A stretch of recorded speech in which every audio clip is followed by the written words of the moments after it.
నా వీక్షకులు సబ్స్క్రైబర్ ఒకరు కామెంట్ పెట్టారండి. దానికి నేను వీడియో రిప్లై కానీ, టెక్స్ట్ రిప్లై కానీ చేద్దామని అనుకున్నాను. సుధా బండారు గారు పెట్టారండి. సార్ ప్లీజ్ ఒక 1 ప్రశ్న. ఒక ప్రశ్ననే కాదండి. మీరు ఎన్ని ప్రశ్నలైనా ఎయండి. తప్పకుండా నేను మీకు జవాబు చెప్తాను. నా దగ్గరకొచ్చే చాలా మంది పేషెంట్స్ చీటీ పైన, ఫోన్ పైన రాసుకొని వస్తారు.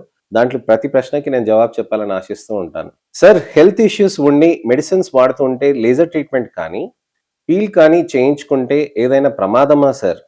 ప్లీజ్ కొద్దిగా వివరించండి అని అడుగుతున్నారండి.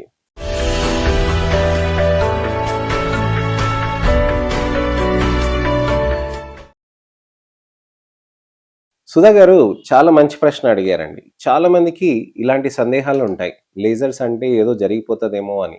మొన్న నాకు ఒక పేషెంట్ వచ్చారు. మా దగ్గర లేజర్స్‌కనేటివి చాలా మంది పేషెంట్స్ వస్తూ ఉంటారండి. 90-90% వరకు మొత్తం ఫేస్ పైన చేస్తూ ఉంటాం. సో, మొన్న వచ్చిన పేషెంట్ ఏం అడిగారనంటే, "సార్ నేను పీల్స్ చేయించుకుంటాను. పీల్స్ గురించి ఎక్కువ ఇన్నాను. లేజర్స్ సేఫ్ కాదేమో" అని అడిగారు. నేనన్నాను, "లేజర్స్ అనేటివి ఎక్కువ సేఫ్ ఉంటాయండి. మరి మీరు పీల్స్ గురించని అలా ఎందుకు అనుకున్నారు? లేజర్స్ గురించి ఎందుకని అలా అనుకున్నారు" అని అన్నాను. అంటే వాళ్ళేమన్నారనంటే, "సార్ నేనసలు లేజర్స్ అంటే చాలా ప్రాబ్లమ్ అవుతదేమో, సన్ ఎక్స్‌పోజర్ కాకూడదేమో" అని చాలా ఎక్స్‌ప్రెస్ చేశారనమాట. సో, నేను ఎక్స్‌ప్లెయిన్ చేశాను. లేజర్స్ అనేటివి చాలా సేఫ్‌గా ఉంటాయి. చేసినాక మీకు బయటికెళ్ళినా గాని మీకేమి ఇబ్బంది కాదు అని చెప్పాను. హి గాట్ కన్విన్స్డ్ అండ్ మళ్ళీ చేయించుకున్నారనమాట. అయితే ఇక్కడ మనం చాలా మందికి అపోహలనేటివి ఉంటాయండి. లేజర్ ట్రీట్మెంట్ అనంటే అదొక పెద్ద ప్రొసీజర్. దాంతోటి చర్మం పైన విపరీతమైన డ్యామేజ్ జరిగిపోతుందేమో అని చాలా ఆలోచిస్తూ ఉంటారు. మనకి ఇండికేషన్ బేస్డ్‌గా మనం తెలుసుకోవాల్సిందేంటనంటే, మనకి యాక్నే స్కార్స్‌కి లేజర్స్ చేసినప్పుడు మనకి డౌన్ టైమ్ అనేది ఉంటుందండి. పిగ్మెంటేషన్‌కి, మంగుమచ్చలకి, ఇతరత్ర దానికి స్కిన్ రిజువినేషన్‌కి మనం చేసిన లేజర్స్ తోటి మనకి డౌన్ టైమ్ అనేది ఉండదండి. మనకి చేసినాక మనకి ఎటువంటిగా మనకి చేసినట్టుగా కనిపించదనమాట. లేజర్స్ అనేటివి చాలా సేఫ్‌గా ఉంటాయి. ఇప్పుడు సుధా గారు అడిగారు కదండీ! నేను ఇతరత్ర టాబ్లెట్స్ తీసుకున్నాక మనం లేజర్స్ చేసుకోవచ్చా అనంటే, మేము డయాబెటిస్ కానీ, బీపీ పేషెంట్‌లకు కానీ, ఇతరత్ర ప్రాబ్లమ్స్ ఉన్న వాళ్ళకి ఏవైతే టాబ్లెట్స్ తీసుకుంటున్నారో, మేమిచ్చే టాబ్లెట్స్‌ని మేము వెరిఫై చేసుకుంటామండి. అంటే మీరు ఏ టాబ్లెట్స్ తీసుకుంటున్నా మేమిచ్చే టాబ్లెట్స్ దానికేమైనా ఇంటరాక్షన్స్ ఉన్నాయా? ఏమైనా డిస్టర్బ్ చేస్తాయా? అని దాని గురించని మేము చెక్ చేసుకుంటాం. కానీ లేజర్స్ చేసేటప్పుడు మనం ఆ విధంగా టాబ్లెట్స్ తోటి మనకి ఏ విధంగా ప్రాబ్లమ్ కాదండి. ఎందుకనంటే మేము ఇంతమంది పేషెంట్స్‌కి చేస్తున్నాం కదా!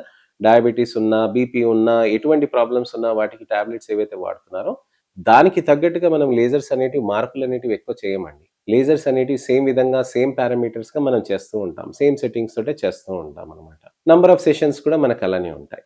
టాబ్లెట్స్‌లో మనకి మార్పులుంటే గనక, కాంప్రమైజ్డ్ ఉంటే గనక రిజల్ట్స్‌కి మనకది తేడా ఉండొచ్చండి. సో, లేజర్స్ చేస్తున్నప్పుడు మనం టాబ్లెట్స్ కూడా మేమిస్తూ ఉంటామండి. సో, ఆ విధంగా మేము టాబ్లెట్స్ ఇస్తూ లేజర్స్ కూడా చేస్తూ ఉంటాం. సో, లేజర్స్ అనేటివి టాబ్లెట్స్ తీసుకునేదానికి, మందులకి, ఇతరత్ర ప్రాబ్లమ్స్‌కి ఎటువంటి ప్రాబ్లమ్ ఏం లేదండి. కానీ ఆ ప్రాబ్లమ్‌కి, ఈ లేజర్స్‌కి మనకి బెనిఫిట్ అవుతుందా? లేదా? అనేది మనం చూడాలి. అది మీ స్కిన్‌ని చూస్తేనే నేను చెప్పగలుగుతాను కదండీ! అంటే మీ స్కిన్‌లో అసలు నలుపు ఏ లెవెల్‌లో ఉంది? అది డయాబెటిస్ వల్ల ఉందా? బీపీ వల్ల ఉందా? అకాంతోసిస్ నైగ్రికెన్స్ వల్ల ఉందా? అది నేను చూసుకొని నేను మీకు చెప్పగలుగుతాను. దీనివల్ల ఈ విధంగా ఉంది ప్రాబ్లమ్. దానికి తగ్గట్టుగా మనం ట్రీట్మెంట్ చేసుకోవాలనే దాని గురించి నేను మీకు వివరిస్తానండి. అయితే లేజర్స్ అనేటివి ఏ విధంగా పనిచేస్తాయి? ఎందుకు సేఫ్‌గా ఉంటాయి? అసలు ఏ విధంగా సేఫ్‌గా ఉంటాయి? డాక్టర్ చెప్తున్నారు కదా! అంతే అనుకోవాలా? అసలు ఏంటి అని మనం ఆలోచిస్తూ ఉంటాం. లైట్‌ని ఏదైతే మనం యాంప్లిఫై చేసి, స్టిమ్యులేటెడ్‌గా మనం చేసి, మనం చర్మంలో మనం రిలీజ్ చేస్తాం చూడండి, దాన్ని లేజర్ అని అంటారు. అంటే మనకి లేజర్ అనేది కేవలం కనిపిస్తున్న విజిబుల్ లైటే కాకుండా, ఇన్‌ఫ్రారెడ్ లైట్ కానీ దాన్ని కొద్దిగా యాంప్లిఫై చేసి చేస్తారనమాట. సో, ఫోటో ఫేషియల్ అని ఉంటారు. మనకి మంగుమచ్చల లేజర్స్. ఆ మంగుమచ్చల లేజర్స్ ఇలా టక్ టక్ టక్ టక్ మని చేసేస్తామండి. అది కేవలం లైట్ లాగా వచ్చేస్తూ ఉంటుంది. మంచి లేజర్ ఒకటుంటుంది. బ్లూ లేజర్ అని కొత్తగా లాంచ్ చేసాం. ఆ బ్లూ లేజర్ మనం చేసినప్పుడు ఏమవుతుందనంటే, చర్మంలో అక్కడ కణాలనేటివి మనకి అక్కడ నలుపు కణాలు ఏదైతే ఉందో, నలుపు కణాలను డిస్టర్బ్ చేయకుండా, నలుపుని ఏదైతే ఇచ్చిందో దాన్ని టార్గెట్ చేస్తుంది.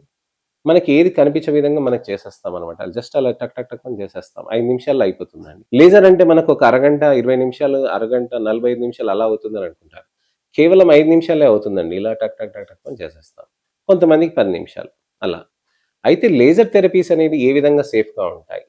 లేజర్ థెరపీస్ ఏంటనంటే వాటికి క్రోమోఫోర్స్ అనేటివి టార్గెట్ చేస్తారు. క్రోమోఫోర్స్ అంటే ఏంటి? చర్మంలో మనకి రక్త కణాలు, లేక నీళ్లు, లేక మనకి ఇంపార్టెంట్ ఏంటంటే నలుపు. ఈ 3 విషయాలనే లేజర్ టార్గెట్ చేయగలుగుతుందనమాట. ఇతరత్ర దేన్ని టార్గెట్ చేయదు. అయితే ప్రతి లేజర్ ఒక్కొక్క విధంగా టార్గెట్ చేస్తుందండి.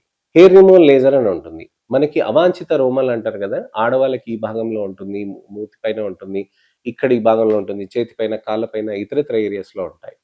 హెయిర్ రిమూవల్ లేజర్స్ నలుపుని మాత్రమే టార్గెట్ చేస్తుంది.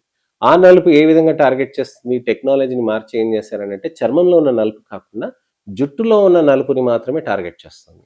అది సుపీరియారిటీ అండి హెయిర్ రిమూవల్ లేజర్స్. అందుకోసమని మీరు ఎంత హెయిర్ రిమూవల్ ఎంత చేస్తున్నా కానీ జుట్టును మాత్రమే టార్గెట్ చేస్తుంది. ఇతరత్ర కణాలని ఎటువంటి డిస్టర్బెన్స్ చేయదనమాట. అలానే మనకి ఫ్రాక్షనల్ CO2 అని అంటాం. మనకి మొటిమల గుంతల కోసమని టార్గెట్ చేస్తుంది. మొటిమల గుంతలని టార్గెట్ చేసిన లేజర్స్ కేవలం కొల్లాజెన్‌ని మాత్రమే అక్కడ వాటర్ మాత్రమే టార్గెట్ చేస్తుంది. వాటర్ అంటే చర్మంలో ఉన్న నీరుని మాత్రమే ఆ మాలిక్యూల్స్‌ని మాత్రమే టార్గెట్ చేస్తుంది. సో, అక్కడి వరకే అది వెళ్తుందనమాట. అలానే మనకి పిగ్మెంటేషన్ లేజర్స్. పిగ్మెంటేషన్ లేజర్స్ ఏంటనంటే చర్మంలో ఉన్న పిగ్మెంటేషన్‌ని మాత్రమే టార్గెట్ చేస్తుంది. నేను చెప్తాను గదండీ! చర్మంలో పైన పొర, కింద పొర. ఈ పైన పొర, కింద పొర మధ్యలో మనకేదైతే నల్ల కణాలుంటాయో, ఈ నల్ల కణాలనేది నలుపునిస్తుందండి. ఈ నలుపుని ఇవ్వటంతోటి అక్కడ మెలనిన్ అనే ఫార్మేషన్ అవుతుంది. ఈ మెలనిన్ ఏదైతే ఫార్మేషన్ అయిందో, ఈ మెలనిన్ నార్మల్, అబ్నార్మల్ ఉంటాయి. నార్మల్ అనేది ఎప్పుడు మామూలుగానే ఉంటుందండి. అబ్నార్మల్‌గా ఉన్న పిగ్మెంటేషన్‌ని మంచిగా టార్గెట్ చేసేదాన్ని పిగ్మెంటరీ లేజర్స్ అని అంటారు. ఈ పిగ్మెంటరీ లేజర్స్ ఏంటి? చర్మ కణాలని ఎటువంటి డిస్టర్బెన్స్ లేకుండా కేవలం మెలనిన్‌ని మాత్రమే టార్గెట్ చేస్తుంది. సో, చర్మ కణాలు ఉంటాయి కదండీ! చర్మ కణాలు ఇలా ఉంటాయి గదా! చర్మ కణాలు లోపలికెళ్ళి మెలనోజోమ్స్‌ని, మెలనిన్‌ని అక్కడ ఆ భాగంలో మాత్రమే టార్గెట్ చేస్తుంది. చర్మ కణాలు లోపల నుంచి వెళ్ళిపోతూ ఉంటుందండి. కానీ చర్మ కణాలకి ఎటువంటి డిస్టర్బెన్స్ అనేది జరగదు. ఎటువంటి జరగకుండా కేవలం మెలనిన్‌ని మాత్రమే విడగొడుతూ ఉంటుంది. అందుకోసమనే అది హైలీ స్పెసిఫిక్. హైలీ స్పెసిఫిక్ ఉన్నప్పుడు ఇతరత కణాలని డిస్టర్బ్ చేయదు కాబట్టే ఈ లేజర్స్ అనేటివి సేఫ్‌గా ఉంటాయండి. సో, చర్మంలో మనకి సేఫ్టీ అనేది ఎక్కువగా రావాలి అనంటే లేజర్స్ తోటే మనం ట్రీట్మెంట్ అనేది చేసుకోవచ్చు. సార్ కొత్తగా పికో లేజర్స్ అని వచ్చాయి. అవి ఇంకా సేఫ్‌గా ఉంటాయి కదా! అని అంటారు. పికో లేజర్స్ అనేటివి కొత్త లేజర్స్ అండి. వాటికి క్యూ స్విచ్ లేజర్ కంటే అది ఎక్కువ అడ్వాంటేజ్ అన్నట్టుగా కొద్దిగా అంత ఉందండి. కానీ దాని cost of gaining that pico laser is very, very high. అంటే ఒక్కొక్క కాస్ట్ దానికి చాలా ఎక్కువగా ఉంటుందండి. మామూలు లేజర్స్ ఏవైతే ఉందో కాస్ట్ రీజనబుల్‌గా ఉంటాయి. కానీ రిజల్ట్స్ అచీవబుల్ ఉంటాయి. సార్ లేజర్స్ అనేటివి అక్కడ యూజ్ చేస్తారు, ఇక్కడ యూజ్ చేస్తారు. నాకు తగ్గలేదు సార్. మీ దగ్గరకొస్తున్నాను. మీకు ఎలా తగ్గిస్తారు మీరు అని అంటారు చాలామంది. లేజర్ ట్రీట్మెంట్స్ అనేటివి సేఫ్టీ అనేది ఇంపార్టెంట్ అండి. రెండోది క్వాలిటీ ఆఫ్ లేజర్స్ అనేటివి చాలా ఇంపార్టెంట్. మా దగ్గర అడ్వాన్స్ లేజర్స్ అనేటివి ఉంటాయి. అడ్వాన్స్ లేజర్స్ మేము చాలా రిసర్చ్ చేసి ప్రపంచవ్యాప్తంగా ఉన్న మంచి టెక్నాలజీస్‌ని మేము భారతదేశంలో దక్షిణాది రాష్ట్ర ప్రజలకి, మన తెలుగు రాష్ట్ర ప్రజలకి అందుబాటులోకి మేము తీసుకొచ్చాం. మంచి అడ్వాన్స్ టెక్నాలజీస్ అనేటివి మేము యూజ్ చేస్తాం. ఎంత అడ్వాన్స్ లేజర్స్ యూజ్ చేస్తే రిజల్ట్స్ అంత వచ్చే ఛాన్సెస్ ఉంటాయి. రిజల్ట్స్ అంత వచ్చి దాంతో పాటు హైలీ సేఫ్‌గా కూడా ఉంటాయన్నమాట. సో, మీరు ప్రపంచంలో ఎక్కడెళ్ళినా యూఎస్, యూకే, ఆస్ట్రేలియా ఎక్కడికెళ్ళినా కానీ ఇలాంటి మంచి లేజర్స్ అనేటివి మీకు దొరుకుతాయి మా సెంటర్‌లో యూజ్ చేసేవి. అంత అడ్వాన్స్ లేజర్స్ అనేటివి మేము వాడతామనమాట. సో, ఈ విధంగా లేజర్స్ అనేటివి అడ్వాంటేజెస్ అనేటివి మీకు బెనిఫిట్స్ అనేటివి ఎక్కువగా ఉంటాయండి లేజర్స్ తోటి. సార్ లేజర్‌ని పీల్‌తో కంబైన్ చేయొచ్చా అని అడుగుతారు. లేజర్ పీల్స్ కాంబినేషన్ చేస్తామండి. లేజర్ ఎన్ఏఆర్ఎఫ్ థెరపీస్ కూడా కాంబినేషన్ చేస్తూ ఉంటాం. సో, మనం ఇక్కడ ఇంపార్టెంట్ థింగ్ ఏంటనంటే పిగ్మెంటేషన్స్ తగ్గడానికని మనం లేజర్స్ వాడుతున్నప్పుడు నెలకొకసారి, 15 రోజులకి ఒకసారి కాంబినేషన్స్ తోటి కూడా ట్రీట్మెంట్స్ చేస్తూ ఉంటాం. లేజర్స్ చేయటంతోటి చర్మంలో మనకు ఒకటేసారి పోతుందా సార్? ఒక్క సెషన్‌లో తగ్గిపోతుందా అని అడుగుతూ ఉంటారు చాలామంది. లేజర్ సెషన్స్ ఒకటే కాదండి. మల్టిపుల్ సెషన్స్ తీసుకోవాల్సిన అవసరం ఉంటుంది. నెలకొకసారి 6-8 సార్లు తీసుకోవాల్సిన అవసరం ఉంటుంది. సార్ మా ఫ్రెండ్‌కేమో నలుపు నాకు తగ్గింది. ఆయనకి బానే మంచి రిజల్ట్ వచ్చింది 3 నెలల్లో. నాకెందుకు సార్ ఇన్ని రోజులు అవుతుంది అని అంటారు. మీ స్కిన్ టోన్‌ని బట్టి మీకు మీ స్కిన్‌ని బట్టి, మీ నలుపుని బట్టి మనకి రిజల్ట్స్ అనేటివి వస్తాయి. ఎక్కువ నలుపు ఉన్నప్పుడు ఎక్కువ రోజులు చేయాల్సిన అవసరం ఉంటుంది. తక్కువ నలుపు ఉన్నప్పుడు తక్కువ చేసేస్తే అయిపోతుంది కదా సార్ అని అంటారు. అలా కాదండి. తక్కువ ఉన్నది కూడా వాటికి తగ్గడానికని, మీకు మంచిగా రిజల్ట్ రావటానికని మీ డిపెండ్ కూడా ఉంటది మీ స్కిన్ టైప్‌ని బట్టి. సో, ప్రతీదీ మీ స్కిన్, మీ కండిషన్ అనేది యూనిక్ అండి. అందుకోసమే ప్రతి నెల మీరు నన్ను కలుస్తూ ఉండాలి. ప్రతి నెల నన్ను కలుస్తూ అసలుకి లేజర్ తోటి మనకెంత మార్పొచ్చిందనేది మనం డిస్కస్ చేసుకుంటూ ఉండాల్సిన అవసరం ఉందండి. అలానే రిజల్ట్స్‌తో పాటు మనకి గ్లూటథైన్ ఇన్‌ఫ్యూజన్స్ కూడా ఉంటాయి. గ్లూటథైన్ ఇన్‌ఫ్యూజన్స్ కూడా తీసుకుంటుంటే మంచి రిజల్ట్స్ ఉంటాయి. సార్ నేను లేజర్స్ చేసుకొని నేను టాబ్లెట్సే తీసుకుంటానని పిగ్మెంటేషన్ తగ్గాలని చాలామంది అంటూ ఉంటారు. పిగ్మెంటేషన్ అనేది క్రీమ్స్‌తో, టాబ్లెట్స్ తోటి అలా ఈజీగా తగ్గదండి. లేజర్స్, పీల్స్ అనేటివి మనం చేసుకుంటూ అడ్వాన్స్ లేజర్స్ అనేటివి మా దగ్గర బ్లూ లేజర్స్ అని కొత్తగా లాంచ్ చేశాం. వాటితోటి మంచి రిజల్ట్స్ అనేటివి వస్తాయండి. మీకు మంచిగా రెగ్యులర్‌గా చేసుకుంటూ ఉండాలి.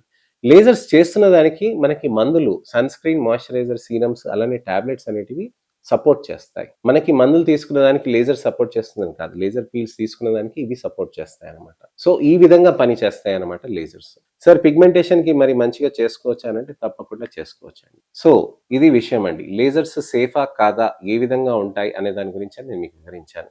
అలానే లేజర్ చేయించుకున్నాక ఎండకెళ్తే ఏమన్నా నష్టమవుతుందనంటే ఏముండదండి. చర్మానికి సన్ స్క్రీన్ అది పెట్టుకోవాలి. తప్పకుండా చేసుకోవాలి. మంచి స్కిన్ కేర్ రెజిమెన్ చేసుకుంటే మంచి రిజల్ట్స్ వస్తాయి. మొటిమలు గుంతలు అయిన దానికి మాత్రం లేజర్ చేసినప్పుడు మాత్రం సన్ ఎక్స్‌పోజర్ కాకుండా జాగ్రత్త పడాలనమాట. సో, ట్రీట్మెంట్ అనేది ఈ విధంగా చేస్తారండి.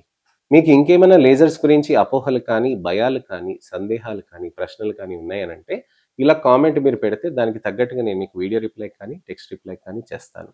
నెక్స్ట్ ఇన్ఫర్మేషనల్ అవేర్‌నెస్ వీడియో తోటి మళ్ళీ నేను మీ ముందుకొస్తాను. నేను మీ doctor Raj Kireet, Celestee skin laser and hair clinic, Jubilee Hills, LB Nagar, Kokapet మరియు సన్ సిటీలో chief and founder dermatologist and hair transplant సర్జన్‌గా ప్రాక్టీస్ చేస్తున్నానండి. ఈ వీడియోని మీరు దయచేసి లైక్ చేసి షేర్ చేయండి. లేజర్ తోటి భయంతోటి ట్రీట్మెంట్స్ తీసుకోకుండా ఉన్న వాళ్ళకి తప్పకుండా ఈ వీడియోని షేర్ చేసి మంచిగా ఉంటాయి, సేఫ్‌గా ఉంటాయి, ఎఫెక్టివ్‌గా ఉంటాయి, బాగా పనిచేస్తాయి అని చెప్పి మనం భుజం తట్టి ధైర్యం చెప్పండి. నెక్స్ట్ వీడియోలో మళ్ళీ కలుస్తాను. అంతవరకు సెలవు. నమస్తే.